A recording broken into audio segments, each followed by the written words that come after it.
I think the minute I stepped on a practice field for rugby, the calling happened. An 8-year plan to be on the team. And I was in it within 2 years. Don't wait until you are a pro to be a pro.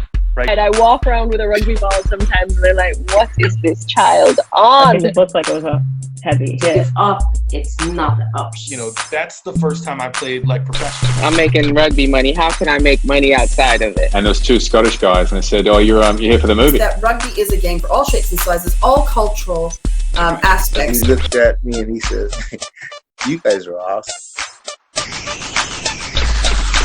Grow rugby, grow rugby, grow rugby, grow rugby, grow rugby, grow rugby, grow rugby, let's go to rock. What's up, everybody? Welcome to another great episode of Grow Rugby. My name is GiftTime and this is a show where we speak to people about the opportunities that they have had, created, or taken advantage of via rugby.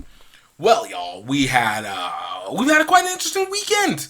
It's an interesting weekend, you know. Had some great rugby with Vancouver Sevens going on. Shout out to USA Rugby men getting 5th place. Yo, shout out to the women. We're seeing new faces out there. I like seeing a new change, both for the men and the women, but seeing new changes coming in as we start the new era, new culture moment of things happening right now. So it's really great to be able to get that. And of course, you know, in our day-to-day lives, rugby happening on the regular. The 15th season is kicking off here in the States. You know, you can't beat that. And, you know, and then from an international level, you know, congratulations to Australia.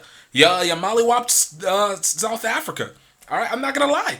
I gave up on Australia. I thought you guys basically quit on rugby union a couple of years back, and now you were just sleepwalking your way through. But you decided, hey, we gonna do this, and it looks like you guys came to play. So shout out and good congratulations. Of course, I want to be able to let you guys know, please, if you guys enjoy this, don't forget to like this, don't forget to hit that subscribe button, and of course, please share this out with some of your friends, wherever it is, whether you're listening in their podcast and you're hearing on Apple Pod, Spotify, Amazon Music, the Anchor.fm app itself, Google, doesn't matter where, or whether you guys are watching it on YouTube and getting a chance to just enjoy the video, the visuals, the time that we spent getting to see the people and connect. I hope one way or another that you are being able to take something from this each and every week, because that's what I really want to make sure that you guys are getting, because we got amazing people. You know. So I don't want you guys to feel lost. So please let your friends know. Again, hit that subscribe, throw that notification button in so you know exactly when we post. And of course, please share this out. Today is going to be a clip show. I like to let you know. I don't know if you guys watch too much TV, because, you know, people don't really watch TV like that anymore. And since there's not really 23 episode, you know, story, you know, 23 episode shows anymore, you don't have that like random clip show that goes in the middle where it's just highlights of old stuff, and they usually use it as a means to pass time. But you know what? This is what you're going to get for today, because I think we got some great information. And, you know, I want to make sure that you guys are being able to hear some of the greatness that maybe you hadn't had the chance. Maybe the episode might be a little bit long and you just haven't found the right time. Well, let me throw you in some stuff so you guys have a chance to check it out. So, guys, this is going to be a good one. And before you go, please, I recommend that you guys go take a quick look over at greengeeks.com, because this is the premier server for all your online needs. And when I mean that, I'm talking about for your e-commerce, the stores that I definitely recommend you to go get, whether it's for your website, both personal or business, whether it is for emails and being able to have the ability to contact whoever. Like, Green Geeks services it all. And if you guys hit the link down below inside the description, you guys can get 60% off your first year with Green Geeks. And I'm telling you, this is already an amazing price by itself, but Green Geeks by itself already gives you so much for such an amazing value. It costs almost nothing comparatively per year. It's basically a little low. It's like $10 a year. It's like $10 a month. All right, $10 a month, man. And it gives you everything that you need to be able to have autonomy and control over your own digital life. And utilizing WordPress as their foundation, you have the ability to customize and develop any way that you want. So suggest it, hit that description down below, greengeeks.com, and you get 60% off your first year with Green Geeks. And also, guys, please, definitely, when we're talking about websites, check out rugbyoutletmall.com, because Rugby Outlet Mall is the place where we are trying to reset culture. Represent for the people, represent for the culture, represent for what the future of rugby is truly about. And we want to make sure that you are swagged out. We're going to be restocking everything soon. It's a new generation, new era. So I want to make sure that you guys grab what you can while items are still available. And of course, let your friends know so you guys can all be hooked up together. Roll into the crowd deep, y'all. So just letting you guys know. But in the meantime, I hope you guys enjoy this episode. I hope you guys get some great gems, because we've had some amazing people during this time. So please enjoy the show for today. Check it out. Grow Rugby, Grow Rugby, Grow Rugby, Grow Rugby, Grow Rugby, Grow Rugby, Grow Rugby, Grow Rugby. Rashad Lipford of North Carolina A&T talking to us about being able to start a rugby team at an HBCU. What was that like?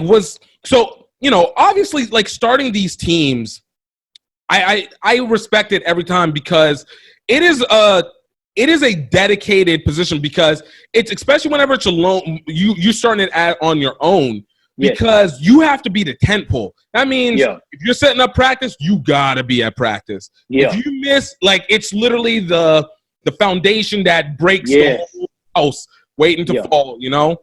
So go ahead, man. I'm listening. Oh, no, I was just going to ask you. So what, like, that process, like, what was the process getting into that point of actually getting the first guys together? Man, I was a big social media activist, man. I was very big on Twitter, man. Like, hey, like, any guys that are interested in rugby, or even just want to know what rugby is about, man. A&T is one of those schools, man. We love our hashtag, man. The NCAT hashtag is always popping. Everybody's on. So I use that as an opportunity. And I actually had the Intramural sports director reach out to me, man. And he was just like, hey, I hear that what it was I was using A&T. I was using flyers, but I was using A&T's logo. So he reached out to me. He was like, hey, man, I hear that you're using A&T's logo for a rugby program, and we don't have a rugby program on campus. And that's when we kind of got connected. And I was like, hey, man, we don't have a rugby program, but I'm about to start one, And it wasn't a, oh, hey, let's start a program. It was no, man, I'm about to start a rugby program on campus. Intention was set. Yes, it was like, this is what I'm about to do, man. I'm a firm believer of speaking things into existence. And when I met him, I spoke it. I said, man, look, we're going to start a HBCU. We're going to have an HBCU rugby team. A&T is going to be on that list. We're going to start a rugby program. So we got together, man, and intramural sports meeting. It was probably about 150 students. Mm-hmm. And I knew when I got there that everybody was going to go sign up for flag football, because I've been doing some research. That's the premier one. Everybody, come on now. That's number one always. I've been, I have my ear to the streets, man. And everybody's like, oh, man, intramural flag football, intramural basketball. I'm like, man, flag football. I'm like, okay, all right. So talk to the intramural sports director. I talked to him. I'm like, hey, man, what can I do about getting a table set up out here at the intramural sports meeting? He's like, man, you know what? I got you. We're going to get you a table set up. So we get the table set up, man. I got the rugby ball sitting on the table. He introduces, hey, we have Rashad over here with the rugby program. And, we had a couple of people come down. But here's what it is, man. I got up from that table. I got up because I noticed that nobody was coming. I said, man, I'm not going to sit here. I'm not going to sit here twiddling my thumbs, man. And I went out, flag football table. And here's what it did. They put me right next to flag football. Right next to. So I'm seeing everybody sign up for flag football. I'm like, okay. So I get up, man, and I grab a section of the guys who are signing up for flag football, man. And I give them the guy. I speak loud. I'm like, you guys ever heard of rugby? They, no, man. So, I'm preaching rugby. I'm like, man, you want to be a part of something. You want to be a part of something that's gonna last. You want to become a part of a brotherhood. You want to become a part of a sport that not only challenge you mentally, but physically, spiritually, and emotionally, man. Rugby is the place to be, because I tell them, man, rugby is not about how hard you can hit. It's about how hard you can get hit and get back up and keep playing. So that's what I was preaching to him, man. And those guys, man, they ate it up, man. They Let's ate go. it Like, I'm up, ready man. to They go. ate Like, it I'm up, ready to man. run through this wall. I mean, so man, they ate it up, man, and they loved it, man. And I had a guy tell me, he was like, man, he said, man, you sold me. He said, and I had guys, man, come sign the list. I got their information down, man, and the next step, of course, was my first intramural practice, man. And I remember it like it was yesterday, man. It was amazing. And what's crazy was I not only had young men, I had young ladies as well. This is now this is sophomore year, freshman year, sophomore year. So I now have young ladies and young men interested in playing rugby. So of course I'm just like, oh man, this is great. You know, I'm appealing to both sexes, you know, because I'm one of those, rugby is not just a man's sport. I know women, they hit just as hard as these men. So, Right. you know, I welcome everybody. So my first intramural practice goes on, man. They get there, man, and the first thing I do, man, is I introduce myself, man. I give a little spiel about, you know, hey, I'm from Memphis, Tennessee. You know, I play rugby here, and, you know, fortunate enough to come into contact with these people, man. And I told them, man, and I told them this is a commitment that I made them make from the first time they came out there. I told them, I said, this is the intramural interest practice for rugby. And I said, but the only thing I ask for you is that you give me 110% the whole time that you're out here.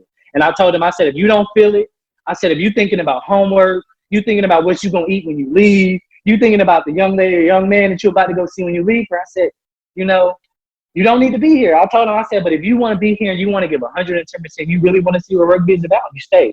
And I kid you not, man, I had not one person walk off the field. Dude, that's I what's kid you not. I don't even know how you could. Like, I was still not even like I still want to run through this wall. Let's go. Nah, I'm not going nowhere. Like, you know, so man, like I said, man, and another thing that I told them, man, I told them, I said, this is not for me.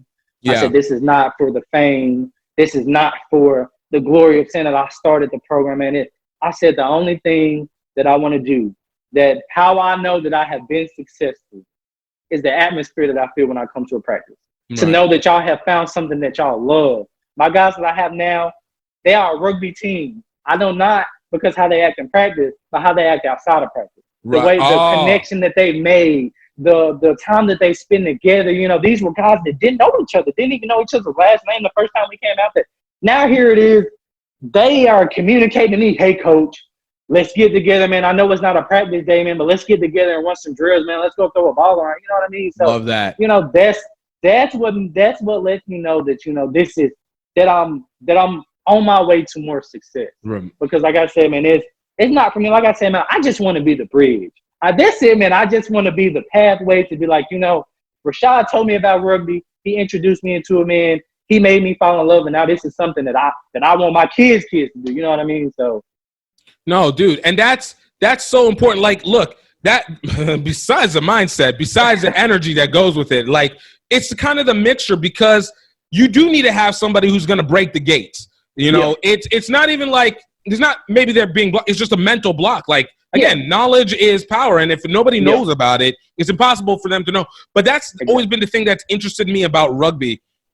Is unlike so many other sports, and the one thing I always hate is when people are like, "Oh, rugby better than football better than rugby." I'm like, no. That's not what this is about. The thing that makes it so different is somehow about the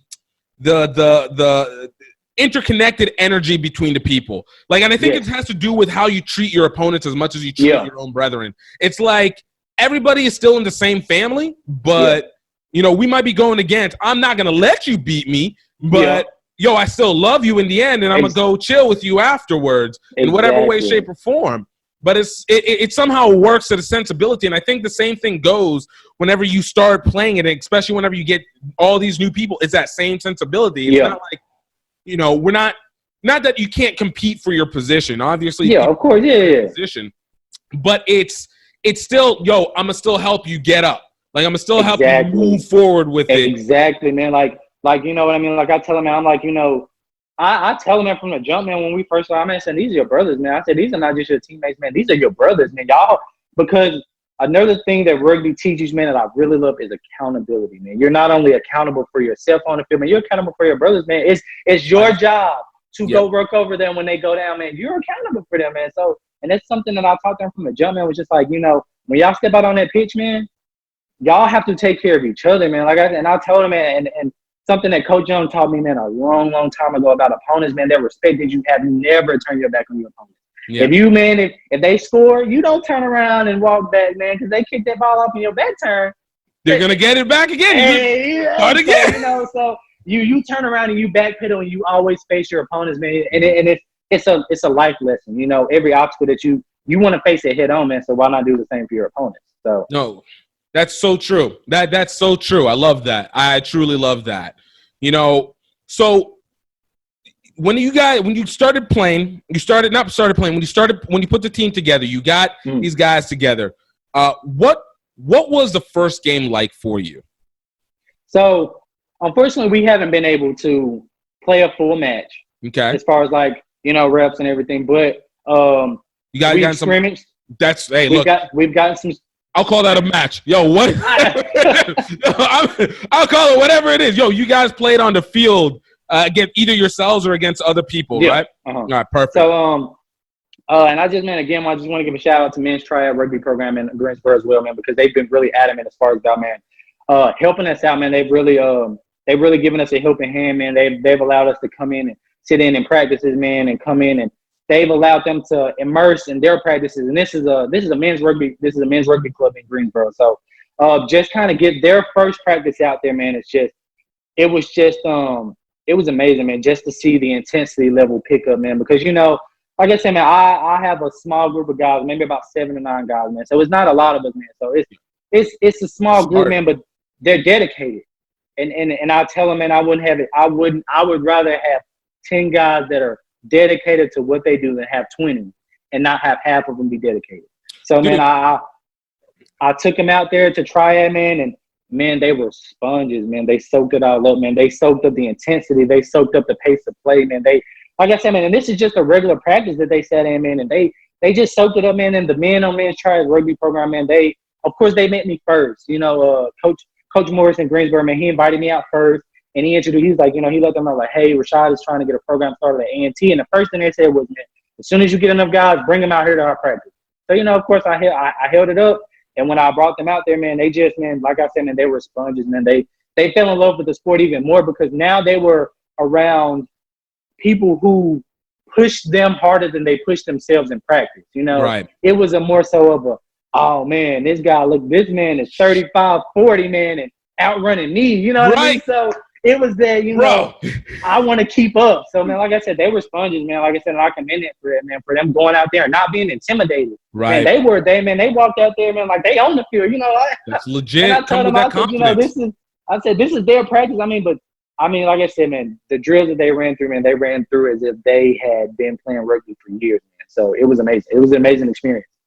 Dude, that's awesome. And it's so important because, it sets the culture. It sets the culture for what happens next. You know, whenever you graduate, it's going to be these next guys that are going to be kicking in and how they recruit and how they bring these people in. Right. But, you know, it even stands out even more to the fact of, like, whenever you have these guys, like you said, it's better to have 7, 9 dedicated guys than 30, 40 flagrant guys because you never know. It's that dependency of knowing, hey, I know you're going to be here. I know you guys want this. I know that there's something that you're aiming for. And the fact that you guys are still willing to practice and work to try and get there, and that hasn't even hit, like, gameplay yet, which will even absorb them harder. That makes it that's massive. That is massive. I mean, like I said, man, I love my guys, man. I tell them, man, I eat, sleep, and I breathe rugby, man. If I'm not in class, I'm looking at rugby drills, man.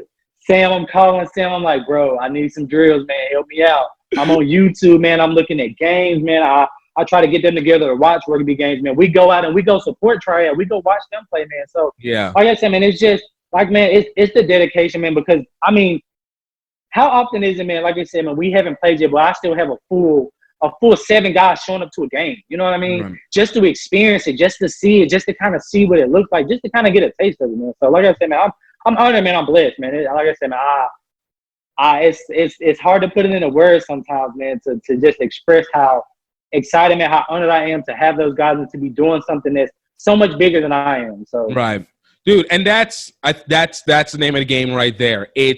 It's knowing that you're picking up something so much more than what's just between the lines. Dude, I remember, it's funny whenever you were talking about whenever your guys went out there and they're running against the 35, 40-year-old dude. I remember I was exactly the same. When I started playing, it was literally that. It was just like, yo, I'd go running and I'm like, yo, I can at least sprint with these guys. Like, I'm not even worried. And then all of a sudden you're just like, yo, how are you this fast? Yo, how are you still running right now? Like, this doesn't make sense. Like, I pridefully cannot allow this to happen. Yeah, but there's nothing I can do about it. It's like, man, like, geez, man, God, man, shoot, you running like you still in high school. I mean, like you said, man, they keep themselves in shape, man. Like I said, man, and I love it, man. We go out there, man, and triad. They push my guys, man. They push them, man. They throw them where they see fit, man. They're just like, they push them, and they're like, you can do this. You know what I mean? They're just, it's not more so, but like I said, man, they don't ever feel intimidated, man. Triad is always more than welcoming when we come out there, man. They enjoy having us out there, man. They're come out here come out here all week, man. Come out here every week. We're gonna see y'all next week. We're gonna, so like I said, man, it's just like I said, man, it's that rugby culture, man. It's something about that culture, man. If you can find somebody who's deeply rooted in rugby, man, and you can get them talking, man, y'all will talk for hours, days, weeks, months, years. You look up and 2 years in, they're like, man, how did you meet them, man? You be like, man, we started talking about rugby in a Walmart, and here we are, man. How do we end up getting drinks and just chilling out? Look, I'm not mad at it. I'm not even mad at it. Yo, cheers, brother. Cheers. It's like, hey, cheers, man. Same time next week, right, man? Right? Man, yo, I love it. And it's so true. It's so true.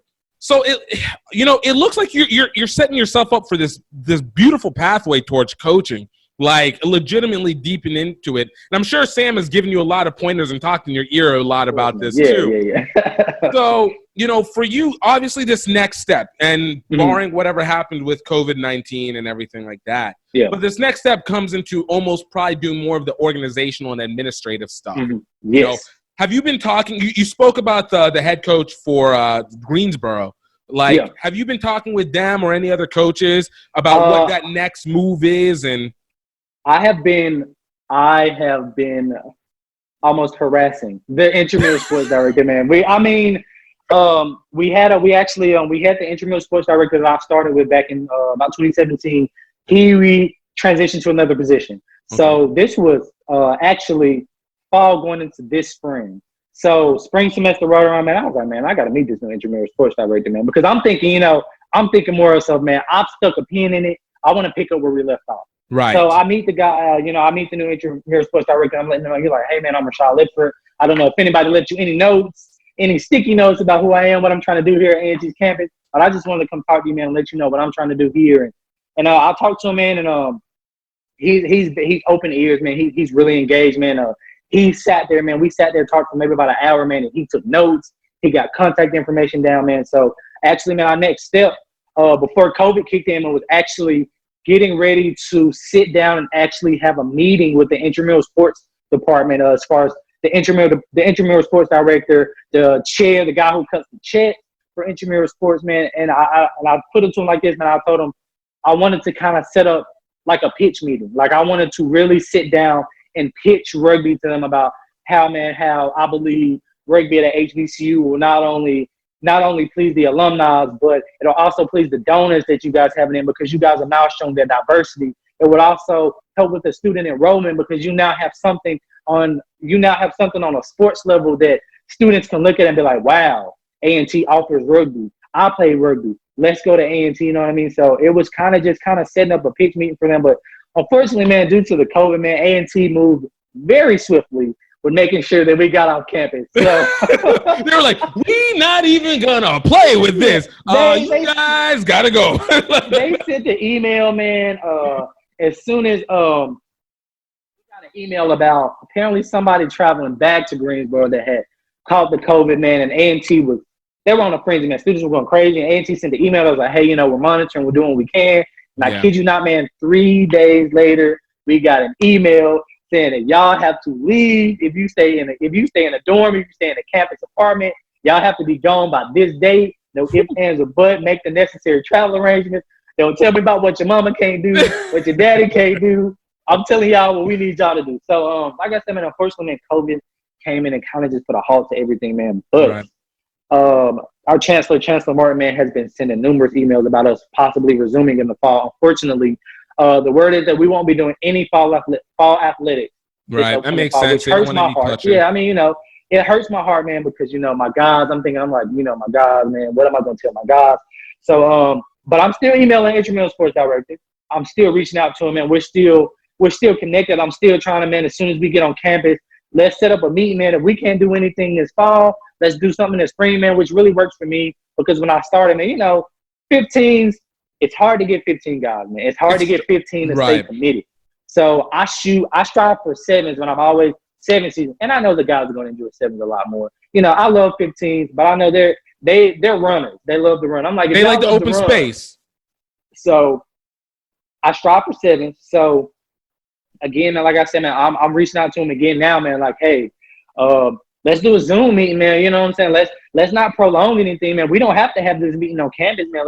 Let's get a Zoom set up, man. I'll print out my proposal, man. If I have to sit down and have a whiteboard and so y'all can, you know, see what's going on, man, we will. So like I said, man, I'm working very closely with Intramural Sports. We have Adam Milby, president of Philippines Rugby Union, talking to us about unique ways of being able to connect with your community. You now got into and became a component of Philippines Rugby. You took on the national team. For you, because this is basically meaning now you're part of this development of this squad that has been going. And for what it's worth, from what I've understood, Philippines Rugby has developed significantly over the last 10 years. At least definitely from the men's side I knew. And from what I've seen from Bangkok 10s and then subsequently from literally the Bangkok 10s and Saigon 10s, the women's side has slowly been increasing itself over this last 5 years. So for you, like, now that you've gone from amateur social to kind of steady to developing, and then now you're really in the crux of developing and like educating it. What has that path been like for you in being able to see it and literally building this thing almost from ground up? Yeah, I think like it's like one of those things like when you first get like your first leadership position and you're like, yeah, I'm the boss. Yeah. What up? And you just think that you know everything, right? But really, like, actually, all you can see is like right here. Like, this is all you can actually see. And then, you know, you spend a couple of years, and then you're like, oh, I can see a little bit more. And then you come more, like, oh, dang, I can see a little bit more. Until then, you realize one day, like, I didn't know anything back then. I just thought I knew. Yes. Yeah, so that's basically been my leadership journey, or that's been my journey throughout this whole thing is like, you know, being able to see a little bit more of the bigger picture, and then having these experiences. And that's why I think traveling with rugby is such a wonderful experience, because then you get to really capture different perspectives or different stories or, you know, different ways of looking at things or different ideas about how the rugby should be developed. I mean, how we develop rugby in the US is maybe different from how we would develop rugby in Southeast Asia, and is different from how we would develop it in Africa. And I think, but there are some common themes, right? And it's about like having all these conversations, having all these experiences, taking away the things that you think are applicable for your context, and you know, and then kind of shutting the rest, right? And I think that's what's probably gonna serve the Philippines best is, you know, for me being in the position that I'm in now, is recognizing like, okay, I've had all these experiences at World Rugby, Asia Rugby, you know, I've even been to Botswana. I mean, I've traveled a lot of different places, and just recognizing the commonalities that I think that we can address that would help everybody. And then recognizing that there are some specific things that are contextual only in the Philippines. Like, for instance, rugby in the Philippines right now is known as a solvent. It's a sniffing solvent that kids do to get high. Oh, wow. That doesn't exist anywhere else in the world. When you go out on the streets and you tell kids, hey, do you want to do rugby? They think you want to go get high. And so we've got that sort of additional barrier that we've got to overcome, a cultural context that we've got to overcome. But it's also a really cool thing, because it opens up some ideas around like, okay, maybe we can team up with the Department of Health, or maybe we can team up with the schools to make it an anti-drug campaign. And that's something that we wouldn't otherwise maybe had exposure to. So Right. I think, I think it's really just about like doing the hard yards, as we were talking about earlier. You know, it's just like really about plugging away. There's no, I mean, I used to hate when I was younger. I used to hate when the old people would tell me like, you just gotta wait your time. You gotta make sure you got your experience and blah, blah, blah. But there is some validity to it. I think, I mean, I think it's really important to continue having like the vitality of like being young and having these great ideas, but like, there's also something to be said about just like plugging away, because you know, you think that there's going to be these quick fixes, like, oh, if I just do this one thing, I can like fix the whole problem. And it's like, actually, it's usually like 2 steps forward, 3 steps back, 4 steps forward, 5 steps back. And it's just like this progress of, you know, there's never really a straight line. It's just really this winding road. As long as you're sort of eventually getting forward, just accept the fact that there's going to be setbacks and challenges along the way. No, I was talking with somebody and I told him this exactly. I was like, look, even whenever something seems simple, it's never easy. It's just, it's always this wild process regardless. And I love hearing that because, you know, for me, when it comes to the positioning of rugby, I look at it from rugby as an industry versus just rugby as the game, but they play in the same way, especially in non-major rugby countries like the US and the Philippines and such, where it is, you're navigating this new pathway, especially now, you're navigating this new pathway and you're thinking, look, all it is A, B, C, D. But then when you realize it's like A, Z, X, Y, B, C, L, M, N, O, P, Q, R, D, and you're just like, yo, wait, why are we doing so much? But in that process, you do actually end up taking so much new information, and it does create it. So, like, the fact that you're able to go utilize something like rebranding rugby into an actual functional, greater than the sport element is amazing. It's amazing, and it's everything that I would have believed that you can utilize rugby for. Even if it's small and nuanced, it's that resonating effect that goes, right? Yeah, definitely. Well, because especially because in Asia, in a lot of Asian countries, there's just not a lot of emphasis on sport. It's much more emphasized education. You know, some of those stereotypes that we have around, you know, Asian kids being the nerds, it's always being the smart ones in the room. It's because there's a lot there. I mean, stereotypes do usually come about because there's some level of truth to it, and it's because as a Nigerian, I understand. Don't really value sports. Yeah. So, you know, I mean, essentially, the parents are like, there's no value in being able to create a viable career option for my kid. So why should I get them involved in sport? And so when we're approaching development of rugby or any sport, really, I think in Asia, you've got to figure out how can I appeal to the parents, right? Because in the States, it's easy, right? Everyone starts sports at, you know, age 2, age 3. We're like, oh, I got to get an early start on it. If they want to get into the NFL, they want to get into the NBA. You know, we know that we've got to get them started really early. But in Asia, it's more like, okay, we've got to go from the angle of like, hey, your kid's going to get an education, and oh, we're just doing this rugby thing on the side, but we're actually teaching them life skills. So it's like the approach is like sport for development rather than sport development, if that makes sense. That makes perfect sense. Yeah. And you know, I like it because we talk about that even here is, what is it that you want rugby? We talk about with people. What is it that you want rugby to be? What is the value proposition? Because I think the same issue still resonates. It's why, like, because I know we understand it as we play it for passion, we enjoy it, the camaraderie, all that, the basic tagline. But as you start to recruit, and especially in this era where people are wanting to make sure what's the end game and finding the longevity for it, you have to add that value prop. And so, you know, whether it's like, I think now with the US, obviously with MLR, there's a little bit of a career value, and I've seen it with the high school students, but I still go like, you know, where you can travel, you can find opportunity, that global network.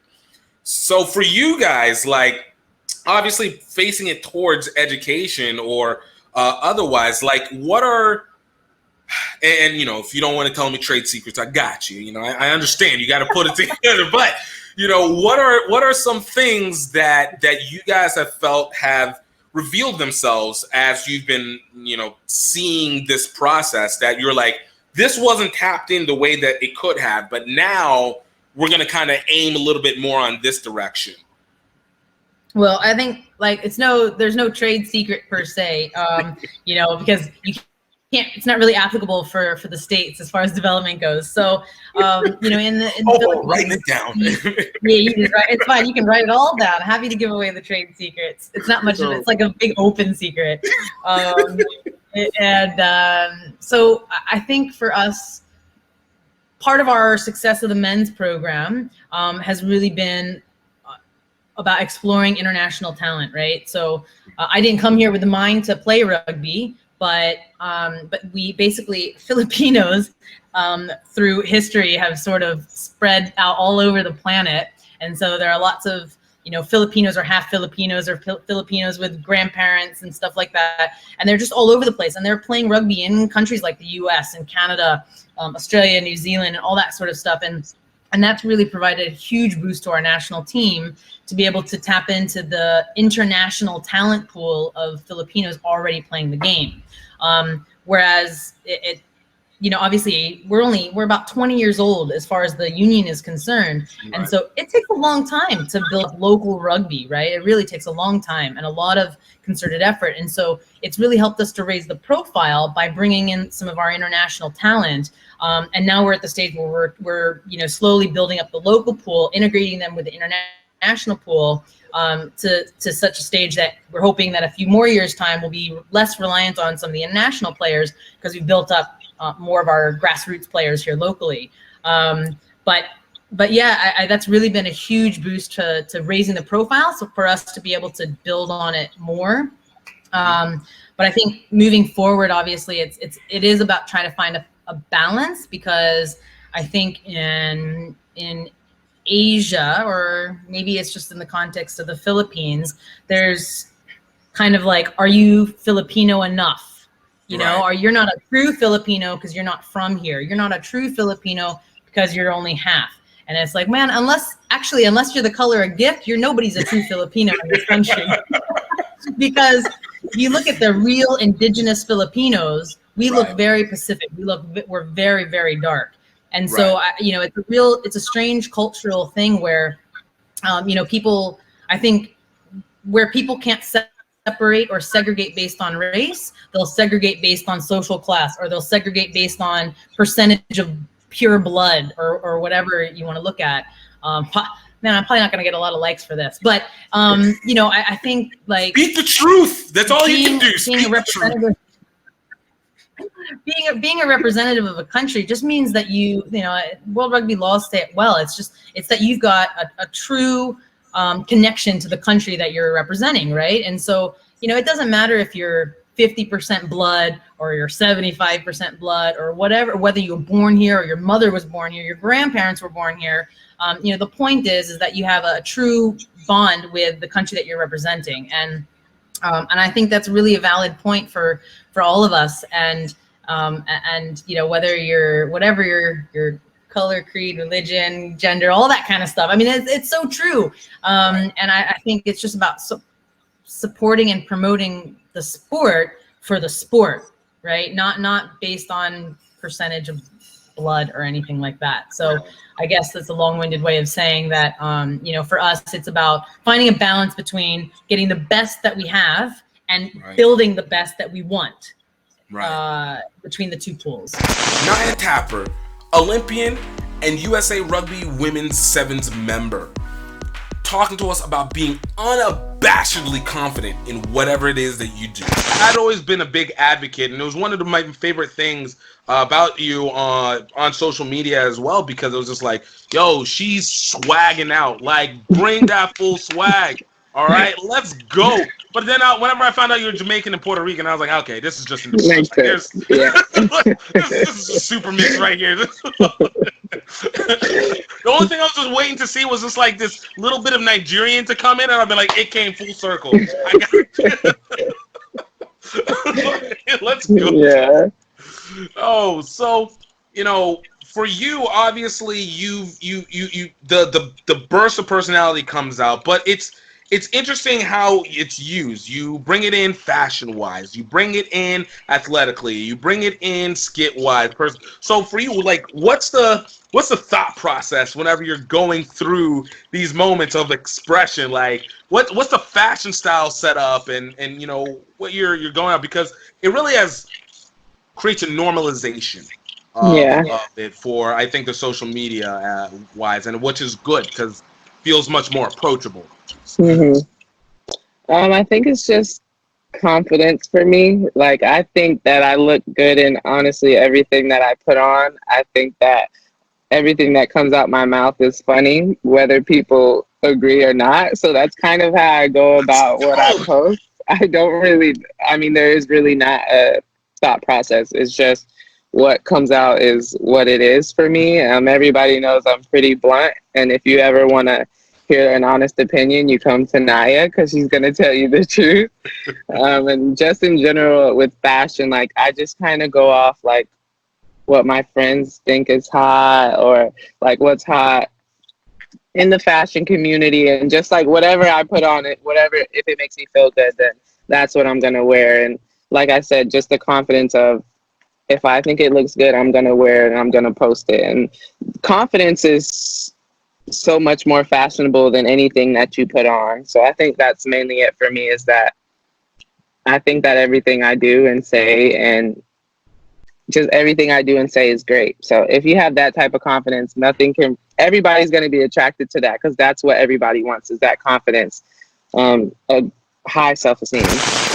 Thiel, former USA Rugby men's player and multiple Rugby World Cup participant, talks to us about what it means to be able to play rugby at an efficient and accurate level, and how it compares to others. And it was a pretty good game, though. And then that next year, we decided to play the All Blacks. So, like, yeah, I went from playing club rugby, a bunch of us did, not just me, went from playing club rugby to playing the All Blacks. I mean, that is a pretty big jump. Like, there might be some leaps on that one. That's like, dude, that's no joke, from like, you know, standing up out of a chair to being able to fly. You know what I mean? Like, that's the size of the leap there. Those guys are like, when you talk about that kind of jump, like those guys, or even like the tiers right below them, right? It's huge. You know what I mean? It's a massive jump. So from your perspective, because this is the part that this has always confused me in rugby. So everything's especially in sports, copycat is natural. Like, we say NFL is a copycat league, college is a copycat league, because we see what others do and follow it.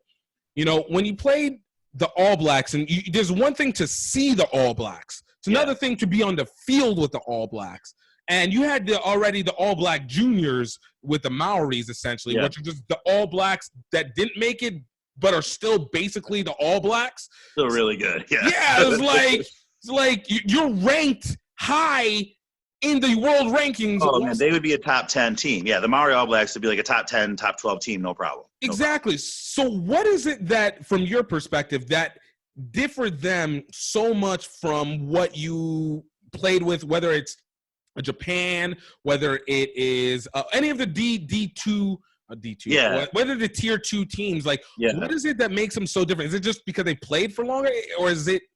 You know, the funny thing with them is, like, there's certain teams that we always seemed in my day to do really bad against. Yeah. And it was always the Southern Hemisphere teams. Like, the Northern Hemisphere teams, we usually kept it within like a reasonable distance. You know what I mean? Maybe, you know, I know Ireland's gotten ahead of us a few times. Since I've retired, they had a pretty good win against us a couple years ago, you know. Scotland, the guys beat Scotland, right? The guys beat Scotland. We had a close one with Scotland when I was playing. You know, so it's usually pretty close, though.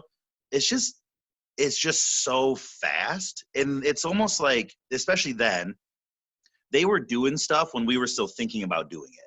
You know what I mean? If that makes sense. Like, we'd see a ball move and my brain would be like, oh, go get that ball. And they'd already be like, they would already have it and passed it 4 times. And like, you know, there was one, I remember and I don't want to drop names, but I got to hit Sonny Bill Williams a couple times, right? I remember I tackled him once. Me and Adam Siddall tackled him, and it looks like his legs are like bigger than us. And I was like a hooker. You know, Adam was like a big dude, and we're like hidden by his legs, like he's going over top of us. And but anyway, I still remember this. Like, they had beaten us on overlap. It was like 50 something at this point, 50 something to 6 at this point. And I'm like, you know what? I was stuck 1 on like 6, and they had beaten us on an overlap. And I'm like, you know what? Forget this, man. Like, I saw him coming down for an offload line, and I'm like, I'm just gonna hit him. I don't care what happens. I'm just gonna hit him, and whatever happens, happens, right? Like, it's a 6-on-1. Like, I don't care.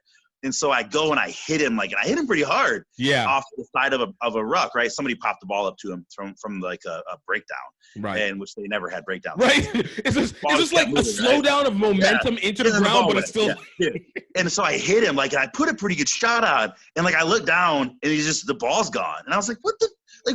And I look back, and somebody's in the end goal scoring, man. Somebody's in the try zone scoring. I was like, where did the ball go, dude? And he's just looking up at me, and I'm just like, what? Like, this is stupid. Like, you know what I mean? And I totally was like, first of all, I hit you. You must not even had the ball when I hit you. You probably flicked it without me even knowing it, and now I just did nothing. You know what I mean? And you scored again, right? I mean, it was you left awesome the gap space open. Yeah, I left 1 or 9 gaps open on that one. You know what I mean? So it was whatever. But so yeah, and that's, I guess that's interesting, because it again, the dynamic of that seems like it should be so small. Like, all right, what the skill, the thinking of it, but it still kind of boggles just because it is so nuanced, and it just. It's like you look at it and one-on-one tackle rate versus those guys. Like, I am stoked. I got the chance to tackle, I think, Kieran Reed and Artie Savia. I think he played that game, if I remember correctly. He was pretty young then. And Sonny Bill and all these dudes, right? Like Kevin Mialamu played. He was my superhero when I first started playing rugby, right? He's this tall, but he's 9 feet wide. You know what I mean?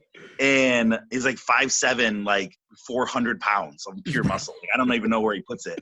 But I got to hit those guys and stuff, and it was really cool. And we actually did a pretty good job in the one-on-one physical matchups. You know what I mean? Because you got dudes that we trained hard, and if you put us up against them in the pre-NFL draft process, we're gonna be right there with them. You know what I mean? Right. But then you put us on a rugby field with 14 of our friends, and suddenly it's a completely different thing. You know what I mean? And then all of a sudden they're a half step past you, and they're fast enough to then outrun you. And their wings are monsters. You know what I mean? And their props are doing behind the back flicks out the back and stuff like that. You know what I mean? And you're just overwhelmed by it. And unless you're a team say in England or South Africa or Australia, whatever, that trains and plays in that environment all the time, it just kind of suddenly it was 60 points. You know what I mean? Right. And it picked up, because I remember even for that game, it was the first half of the first quarter, or the first half of the first half, it was a close game, and then it was okay, they scored, and you're just wait, how did this get 4 scores up in half of a half? Oh yeah, dude. Oh yeah. And we went to halftime, it was 28-6, and we were what the heck? What happened? Oh, for sure, man. And then in some teams it's the exact opposite. I remember South Africa at the World Cup, it was 14-0 at halftime, right? And it was a reasonable game. We had a couple opportunities. We probably should have put 6 points on the board. Probably should have been 14-6. Right. It's it was a reasonable game, but it ended up 64-0. Right. You know what I mean? In Australia, the 2011 World Cup was 15-8. We scored. I think it was JJ Gaggiano had a great pick off the base of a scrum, scored. It was 15-8. And we were oh, sweet. And then suddenly it was 60-8. You know what I mean? And you're just how did that happen? I was gonna say, whenever you're in that moment, is it just more of it just kind of, it just feels it just gradually appears? You don't feel the score. You're just okay, they scored. It's okay. We're gonna get this back. Yeah, we'll get one back. Yeah. Yeah. Well, because we're all from if you're a club guy, and now it's all it's all professional guys and stuff. Right. Awesome. But back then there was such a huge gap between the pro guys and the domestic guys. Just when it came to understanding the game and having those situations, be around situations, we were all the guys on clubs that were we never lost. Right. You know what I mean? Or if we lost, it was only to each other. It was Life guys, Golden Gate guys, Naya guys, Old Blue guys. We only lost to each other. You know what I mean? And so suddenly you're in this scenario where you're oh, they scored, no big deal, we'll get the next one. And then you say that 6 times in a row, and you're I don't think we're gonna get the next one. I'm not sure if we're gonna get the next one on this, man. We got Charity Williams, Olympian, Canada Sevens women's player, and of course talking to us about legacy and what it is to interact and develop camaraderie with your opponent. It's old, but it's young in its actions, if that makes sense. Yeah. No, rugby too is like one of the fastest growing sports in North America right now. So like people are just like jumping onto it because it's so successful and it's so much fun, and it's literally something that everyone can do no matter your size, whatever, like male, female, like everybody can play rugby. There's literally a spot for everyone, and that's one of the reasons why I love the game so much, because it's so inclusive. And yeah, it's just such a great game. Great game, great culture. Like it's real, and it again, you know, I've always been a big believer. All sports have their own element to it. Yeah. But I think whenever it comes to the combination, where it's not just if I'm with my team and this is my people and that's solely it, and we work within this dynamic, it feels that regardless. And I want to ask, you know, when after you're playing your opponents, like, what's your interaction with these other women that you've played against? Like, have you created relationships with them, or is it kind of just like, you know, we play and then we kind of go our way? Like, how has that worked for you? How have you seen it go on the bigger scale? Yeah, it is actually so funny because for sevens, at least, like when we travel to tournaments, usually all the men from the series stay in one hotel and all the women from the series stay in one. So we see each other like throughout the entire week before we actually play. So it's just so weird because we'll be like, you know, at lunch, we're like, oh, hey, how's it going? Like, I'm going to play you my first game. I hope you lose. Like, you know what I mean? But you're like, oh yeah, like, how are you? Like, but it's all real, but it's just so funny because, you know, we're these, like, as soon as we go on the field, we're these competitors, and, you know, we go neck and neck and we fight and we don't give an inch. But then we'll sit down and have a drink at the end of it, you know, and it's just a weird community. Like, it's so weird. Like, yo, aren't I supposed to still kind of hate you after? Yeah, I mean, like, I'm like, yo, you know what? It's good. I'll stay here. You stay over there. But like, so some of my teammates, a lot of my teammates have actually made a lot of connections with a lot of the other teams. And I think it's really great. It's just really not for me, but I do think it's awesome, and it's cool that they, you know, because now you have this connection with someone from another country, and, you know, if you ever need anything or if you're ever there, then they kind of hook you up. But it is a really cool environment, and I think it's pretty sweet. You know, and so kind of even within that connection, as you've started building your brand, I've seen you in more and more articles, everything like that. Like, have you started looking at what it means for the future? Obviously, game to game, there's always something. But for you, now that you are more of a veteran in this, have you started kind of looking at, okay, this is what I want my legacy to be? You know what your legacy wants to be on the field, but do you know if you've kind of started looking at what you want your legacy to be kind of off field as well? Yeah, like, It's okay. You take your time. Take your time. The heat is on. Oh my God. Well, I mean, okay, so I've obviously, my dream has always been to be an Olympian, but because of the way my life has gone, I also really want to help people. And so one of the biggest things that I love so much about where I am is I have a huge platform that's only getting bigger and bigger. And I love that because I can reach out to so many different kinds of people.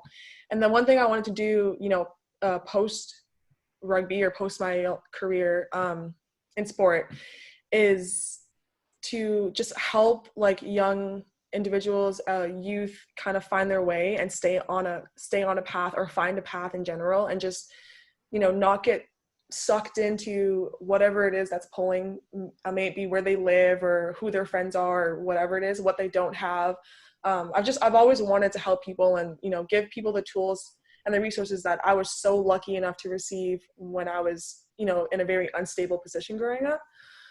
I actually just got accepted into school this morning. Congratulations. Yeah. Yo, all my applauses. Yo, congratulations. Yeah, I got accepted into school this morning for a child and youth program. So Yeah, it's just kind of like just building the little boxes of what I want to put my life towards post sport, I guess. Guys, thank you so much for taking the time. I hope you guys enjoyed it. Like I said, some of the best people we've had on here, and we got so much more coming through. Like, there's a lot happening in a very short amount of time, but you know what, it's going to be worth it, and I want to make sure you guys stay informed, that you guys understand what's happening, and most importantly, that you get to know the people that are doing things in this sport, not just because they're doing things, but because it shows that you're capable of doing it yourself. So, in the meantime, definitely check out some of our past episodes. Last week, we had Tamara Van Loon. Prior to that, we had Brandon Davis. We got Jen Salomon of Mexico Rugby. Shout out to her for playing this past weekend. Thiel Henry of Guyana Rugby. Cody Melfi, USA Rugby. Yo, big ups. I hope that he heals up fast. Mick Feely of Citizens Rugby Foundation. And so many more. Squidge Rugby, Robbie Owens of Squidge Rugby, Akinola Raymond of Rugby United, formerly of Rugby United, now of New York Old Blue, and Erica Mori of the Italian Rugby Union. Like, so many great people. Definitely check it out. Naya Tapper, Chetta Emba, you know, we hitting them. You know, Coma Gandhi Fishbin, Kyle and Tiana Granby, Tiffany Faye, like, it's so much. It is so much. You definitely want to check it out. But in the meantime, until then, I hope you're happy. I hope that you are healthy. And most importantly, I hope that you know that you are highly favored. Until next time, cheers.